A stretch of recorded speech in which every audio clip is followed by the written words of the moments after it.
to Griffon Update Sports, a student-produced show all about Missouri Western athletics. We've got it all every week. Highlights, games, players, fans, and every sport all year long. Welcome to the first Griffon Update Sports of the semester. As always, I'm your host, Bailey Ketchum. And I'm Jake Michael. We hope you all had a great break from school, but now it's time to dive back into some sports. Today, we're going to feature men and women's basketball and preview softball and baseball. We'll also have our sports roundtable. This week, we're discussing the Super Bowl. I'm still upset about the Chiefs not making it in. Oh well. Their season might have ended, but Western baseball is starting up. Take a look at what the players have to say about this year.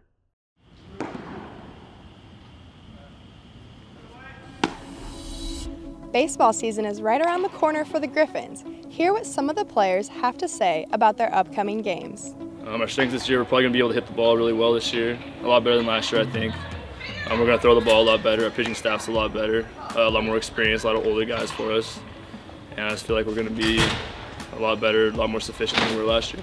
We need to establish a core pitching staff that we can rely on as far as starters go. The nice thing with our pitching staff this year is they're very, very deep.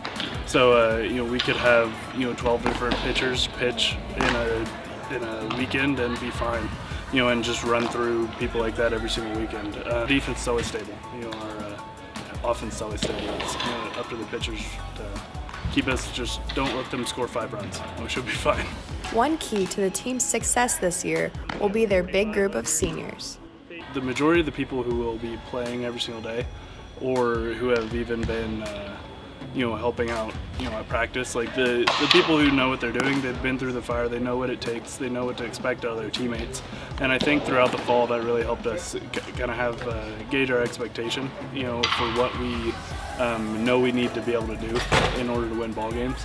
And with a big senior core, I feel like that expectation is the seniors are gonna force it out of the team, and hold everybody accountable throughout the entire season.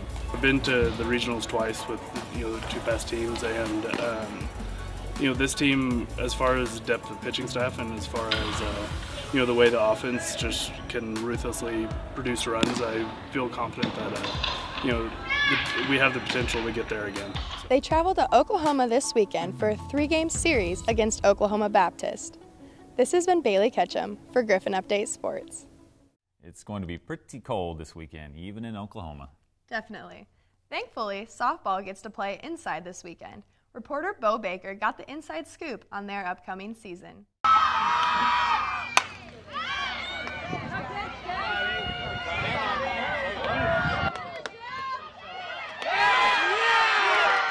Softball season is quickly approaching, and the Grits are looking to bounce back after their first losing season in 9 years last spring. I think this year we have a lot of team chemistry and people are rooting for each other and pumping each other up when they have different successes. I think this year we have a lot more of a focus. We talked about each week what we want to do to get better, to be able to get to our big goals. This season, the softball team is going to rotate 4 pitchers around for the first time in Bagley's Griffon coaching career.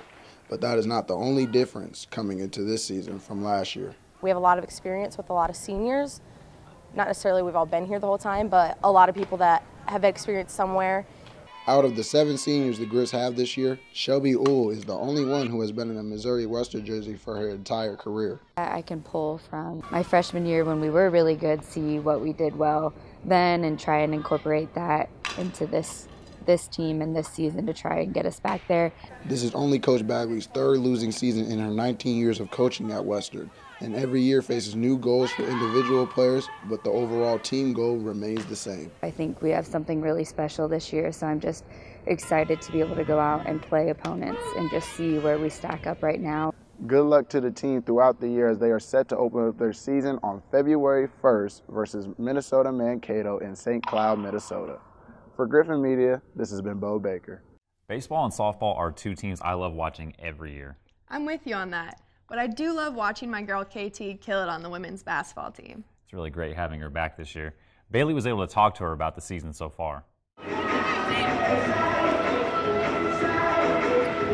Women's basketball had a rough season last year due to injured players. One of those injured players is back this year and is a key to their success, Katrina Roenfeld. Unfortunately, she had the tragic accident with her hand last year that didn't allow her to play. But I think people are seeing this year why it was such a big loss for us when she went down with her injury. She's one of the top 3 guards in the league and top 5 scoring. I think she's in the top 3 or 4 in 3 or 4 statistical categories. But she's just an all-around complete player and is really just a huge lift for our program. Obviously, it's a blessing to be able to play again. But also, when I was injured, I had a different perspective on the court. Like, you get to see everything that goes on, so that helps too. I like to bring the energy to the team. When somebody scores, I really like get in their face and tell them good job, you know. But well, yeah, she's one of our captains, and I think she demonstrates by her work ethic.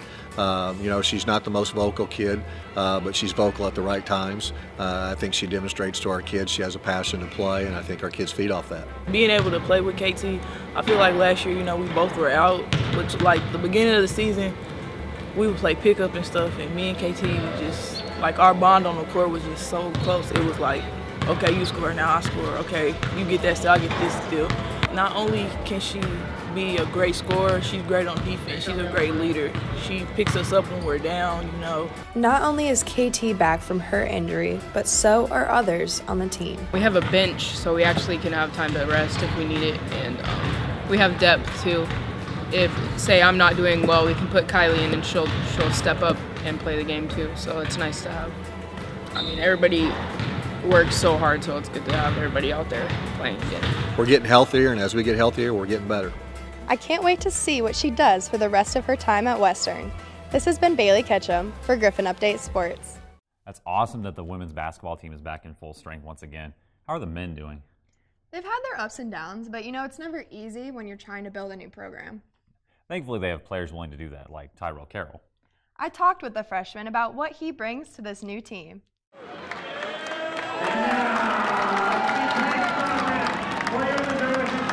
Tyrell Carroll is a freshman at Missouri Western this year, and he has made a strong impact on the Griffon basketball team. And with TC, he has the ability to grab that basketball at any point in time on an outlet or a rebound and go and make a play in transition. And you watch some of the plays that he makes and you say, man, those are really difficult plays. They're difficult plays for the average player. Those are plays that he makes on a daily basis. And we have the luxury in practice to see that every day. Carroll, being a freshman, didn't start out the year as a go-to player, but he eventually moved to one. At the beginning of the year, I was coming off the bench, just trying to set the tone, really playing defense, and then get going on the offensive side from playing defense. But now I'm just like, I got to start the game off. I got to get my team off to a quick start, and yeah, set the tone of the game really from the first few minutes of the game. Coach Wicks is building a new program this year, and Carroll was all for being a part of that. And if you want to be a part of building something that lasts for a long time and leave your legacy, I'd say this is the place you can go. There's other programs that you can go play at that you could probably go win 18 games as a freshman. But if you want to be a foundational piece to this puzzle, then you're going to come here and you're going to commit to Missouri Western, to Coach Wicks, and then you're going to build something special here. It's not going to be easy. Like, if you want to come here, like, you're going to have to be ready for the fight, and like, it's going to be a fight. We're trying to change a whole culture, like, in a whole 360. So I was like, yeah, I can do this. Like, I'm down for the fight. Like, teammate Brian Hudson talks a little bit about what it's like playing with Carroll. He pushes the tempo, so I mean, it's something that we all like going, especially on a fast break. You know, we're most of a fast break team, so I mean, it's real fun playing. And he creates stuff for his shot too. So he's a scoring point guard. The goals is just to get better every day as an individual and as a team. I feel like I need to be more of a leader, so I feel like I'm going to step up in that aspect of my game, and then I feel like this team can go forward, honestly. Good luck to the team this weekend. This has been Bailey Ketchum for Griffon Update Sports. He really has made an impact this season. Make sure to check out the team when they return home this Thursday. We'll have more sports talk in our roundtable after this break.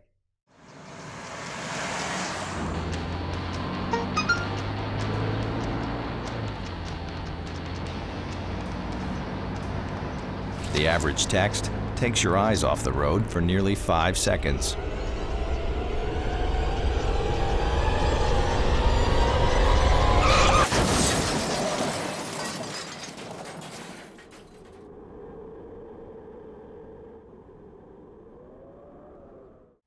Welcome back. Jake and I are here along with reporter Tanner Cobb to talk about the one and only Super Bowl.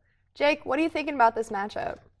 Well, guys, it wasn't the matchup everybody wanted, but you know what? Chiefs. It's sometimes it's just the way it goes. It didn't happen the way everybody wanted it to. It was very controversial, but you know, it's what it is. Let's put it this way: the Patriots exploited every mistake, every weakness that the Chiefs had, and that's why they're here. They're a dynasty for a reason. I think what keeps their success sustainable is that you've had that great quarterback, Tom Brady, great coach, Bill Belichick. You've had that for this entire time, ever since the beginning, ever since the dynasty started, and that's what stabilized the whole thing. The Rams, like, my God, it's kind of like a movie. Like, you know, you got the team that's been a dynasty for so long, and then you've got this new team coming in looking to become that next dynasty. You've got, I don't think anybody in Hollywood could write it better. You know, you bring in some troubled players to lead, Ndamukong Suh, Marcus Peters, bring them together. Really, not really heard a peep out of them the entire season. They've gotten their act together. Bring in a young coach in Sean McVay, who's actually the youngest coach to ever coach in the Super Bowl as a head coach. And you know, some people thought, is he too young to lead a team of men like that? And then, well, I'd say he's proven a lot of people wrong. And then you bring in Jared Goff, who most people probably thought after he was drafted, well, he should have taken Carson Wentz instead. Yeah. So it just seems like a perfect matchup, and it's going to be a really good one. Yeah, about the Rams, it's just so crazy what kind of turnaround they passed since Sean McVay got there. I mean, Jared Goff's rookie year, he was 0-7 as a starter, borderline bust, worst offense in the league, 4-12 record, and you think that they're not going to compete for a while. McVay comes in there, wins the division last year, 11-5. They get beat first round, but it was against the Falcons, who were defending NFC champs at the time, and now they're 13-3. They brought in some great players through trades and free agency, locked up Brandon Cooks, you know. They got great offense, great defense, and, you know, their special teams. They got great the legs or line, one of the best kickers in the league. Yes, sir. Go Griffon. From good old Missouri Western, you know. Yes, sir. And it's just a great all-around team. But then again, you know, it's Tom Brady and the Patriots. They have been to 9 Super Bowls in 17 years, 4 out of the last 5. It's crazy. Just the type of dynasty they have might not be matched again. So it's going to be a good one for sure. Yeah, I'm so excited that Greg the Leg is really the only reason why I'm excited that the Rams are in, because representing Missouri Western, that's pretty cool. I did want the Saints in, and I think the Rams kind of got, I mean, the Rams are a very good team, but I think the Saints probably should have made it in, just like the Chiefs should have made it in. But no, it is kind of like a movie, because you have the Rams, who, such a young team, like Sean McVay, he's half the age as Belichick.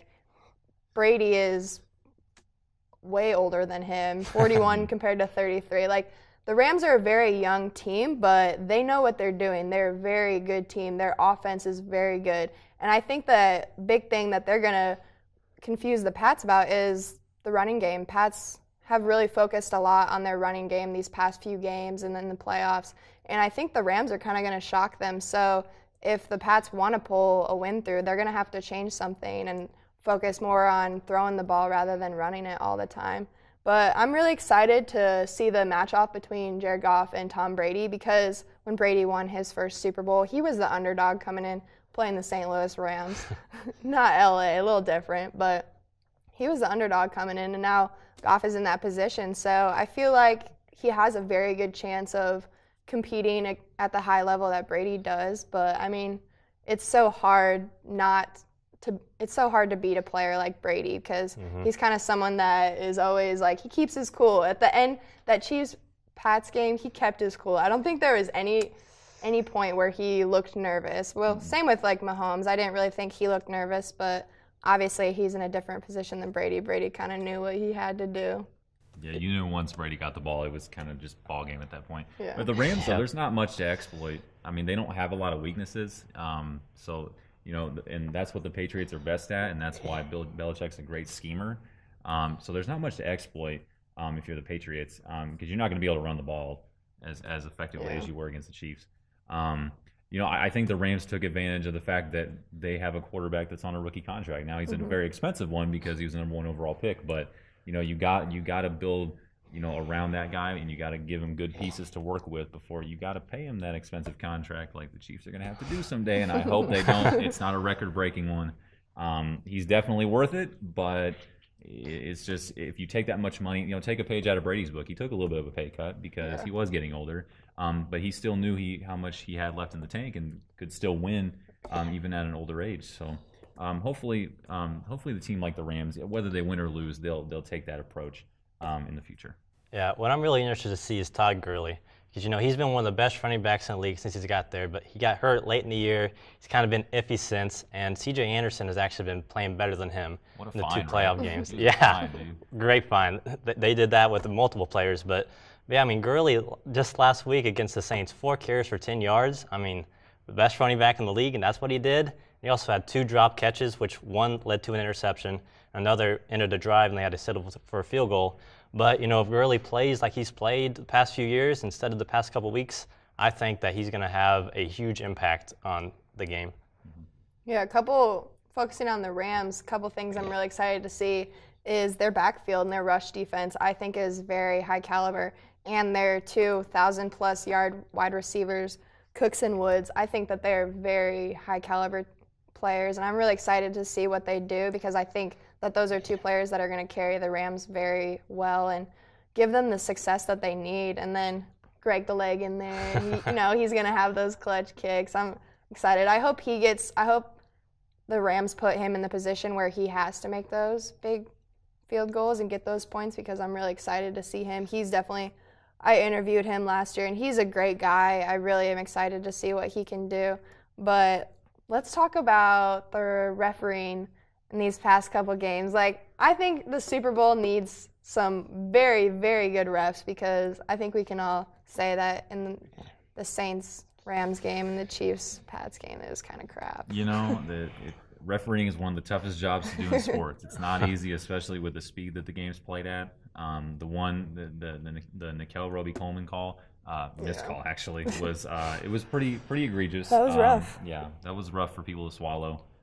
You feel bad for those people in New Orleans who have been diehard fans, even before they won a Super Bowl in 2009 and even after. So you feel bad for them, but the game wasn't over at that point. It still went to overtime. You had your opportunity to win. You didn't do it, but you got to play through those things as professionals. Yeah, I agree. Reffing, there's always going to be missed calls, both sides of the ball, all game long. And sometimes when it's that bad, like it was in the NFC Championship game, it's hard to overcome. But they did have the chance. They got the ball back in overtime, and they turned it over. And that's a little bit different. But sometimes it's really hard to just get past some of those bad calls and just keep your head in the game and just keep moving forward. Mm-hmm. So I guess we got to talk about who do you guys think is going to win? Oh my gosh, I hate to ever bet against New England. Oh, I really do. Come on. I know, but we're the tide's turning. Somebody is going to take over the NFL for the next several years, and the Rams are looking like the best candidate to do so. They may be the new dynasty. I know that's bold, hot take, but maybe. All right. You're not wrong. The Rams, they have played exceptional this year, and they brought in these great players, but it's Tom Brady. I know. At the end of the day, the past 2 Super Bowls, he's broken the record for most passing yards. He threw for 466 against Atlanta and 505 last year. It's remarkable what he does. So even though the Rams have such a great team, I'm going to have to say the Patriots, and it kills me to say it, but I'm so tired. I'm so tired of the Patriots, honestly. Obviously they're a very good team, and Brady, top quarterback ever.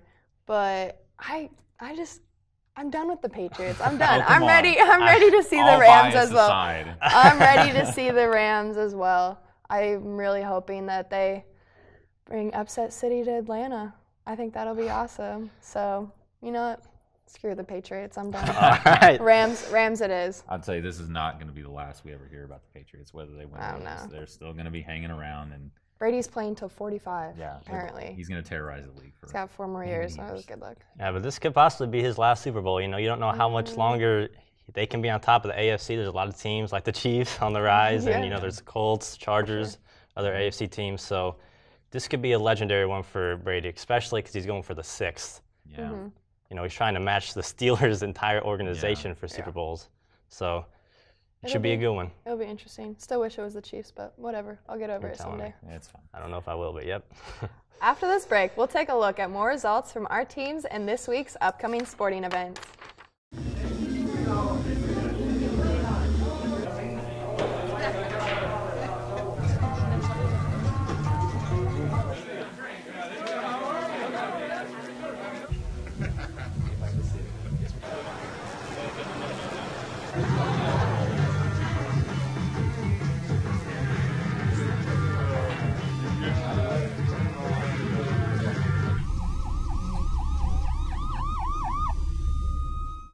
Welcome back. Before we end the show, we want to give you some updates for all Missouri Western sports. Men's basketball went 1-1 this weekend with a loss against Fort Hays and a win against Kearney. Women's basketball dropped both games against Fort Hays and Kearney.